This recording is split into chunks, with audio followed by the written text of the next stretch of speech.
Hello, I'm Claire Smith and welcome to my channel.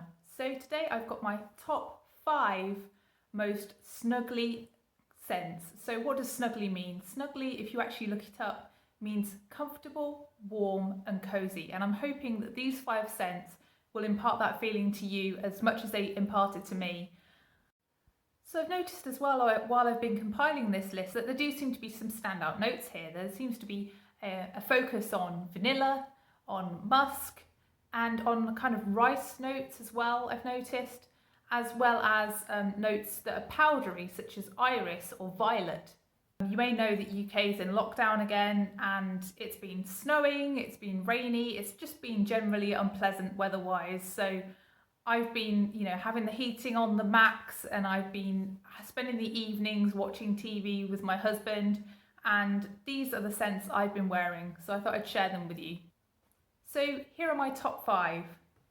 So the one that really inspired this entire video is this one. This is a recent purchase. I've been talking about it quite a lot recently, but this is Jil Sander Simply Poudrée. So this one is like just a posh baby powder basically. It's super comforting.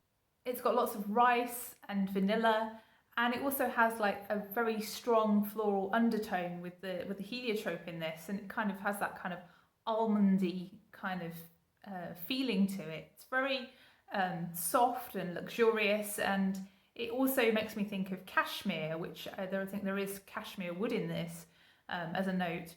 So I think that this kind of would give you that feeling of, you've just had a bath, you're all clean, and you're wearing a very expensive cashmere robe. That's the feeling I get from this one anyway.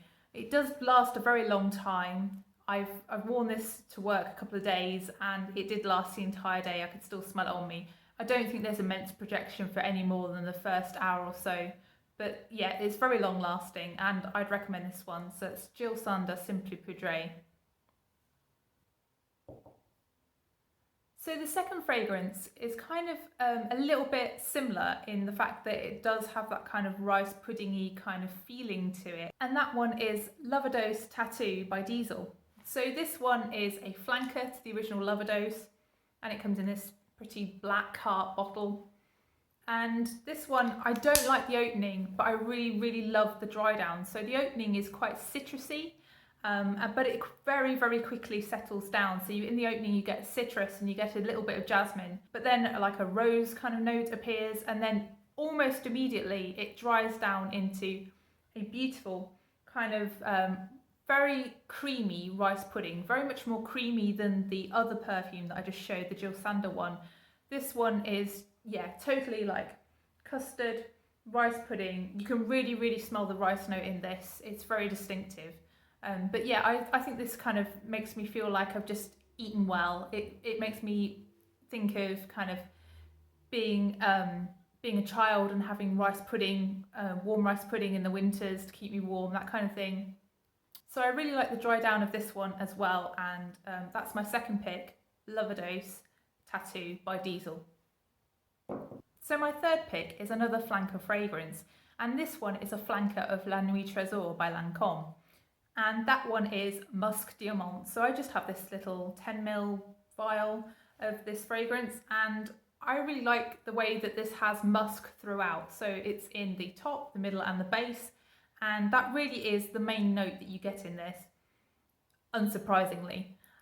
You also get a bit of vanilla and almond, and also there is a bit of a raspberry kind of note, and I think I do also smell a bit of violet. This perfume feels really classy. I think it also kind of feels very sophisticated, and I think it's underrated, this one, this Musk Diamant. I think the other flankers of La Nuit Trésor have kind of overtaken this one, but I really do love this. It's very different to everything else that I own. It kind of reminds me of a really well-dressed woman, with someone wearing a very tailored dress. It's something that I would expect a businesswoman to wear. It feels very understated but powerful. This fragrance is also really long-lasting, so that's my third pick, La Nuit Trésor Musk Diamant. So for pick number 4, I'm kind of going back to a very basic level of scents, and that is one that is meant to change with your body chemistry and kind of adjust to you, and that one is Glossier You. So this fragrance a lot of people don't like. I can see why people wouldn't like this. It's kind of quite peppery in the beginning, and it's kind of got that sort of slightly troublesome note of ambrette, which I think can give kind of a bitter, kind of dusty feeling to fragrances. But I think if you want something very simple, this is a good fragrance for you. So this one is kind of a powdery iris fragrance, but it's joined by ambroxan, so this kind of does smell different on different people, which is the same thing that's in Molecule 02, I think, from Eccentric Molecules. So if you're looking for something clean and musky smelling, which again has very good lasting power, although sometimes I think people become anosmic to this scent and you can end up, you know, spraying loads on you and not being able to smell it yourself, but then somebody will come up to you and say, ooh, what fragrance are you wearing? What's that? Because it's just so different to every other fragrance. So I'd recommend this one as well, Glossier You. So my fifth pick is a fragrance that's really been doing the rounds on YouTube. It's been super popular and it really did cause quite a stir. So this is Zadig and Voltaire, This Is Her. So this fragrance to me has a very, very peppery opening, but that really settles down very quickly indeed, and it dries down to be a kind of chestnutty sandalwood with a very touch of vanilla. It's really heavily creamy with all that sandalwood, and the chestnut is really the dominant note to me. I think I really like this and find it comforting because it's kind of a little bit clinical or even medical smelling to me. I think it kind of gives me a bit of a childhood kind of throwback. I was a very ill child at one point and I ended up in Great Ormond Street in London having a heart operation. And I think this fragrance reminds me of that kind of feeling of knowing that I was going to be operated on or had been operated on and that everything was going to get better. And I think that is why I find this fragrance so comforting, because of that kind of scent memory from somewhere way back when. So yeah, I'd love to be hugged by someone wearing this fragrance. That's my final pick, Zadig and Voltaire, This Is Her.